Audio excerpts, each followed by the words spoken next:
Magandang balita naman sa lahat ng mga motorista dahil asahan na po ang bawas presyo sa mga produktong petrolyo sa susunod na linggo. Ayon sa oil industry sources, 80 sentimo hanggang piso 10 sentimo ang posibleng ibaba ng kada litro ng gasolina habang 30 sentimo hanggang 50 sentimo naman sa kada litro ng diesel. Posible namang maglaro sa 50 hanggang 80 sentimos ang bawas presyo sa kada litro ng kerosene. Kabilang pa rin sa dahilan ng ceasefire sa pagitan ng Israel at Iran, ngunit hindi kalakihan dahil sa mataas na taripa ng Amerika.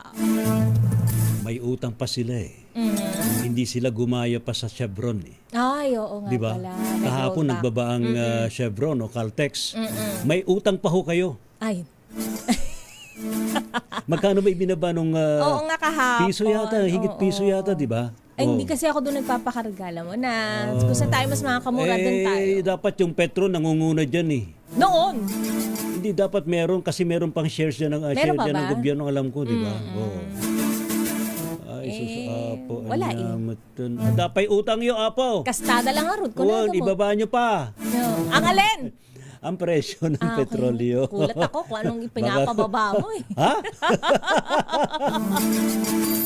RH Break Time.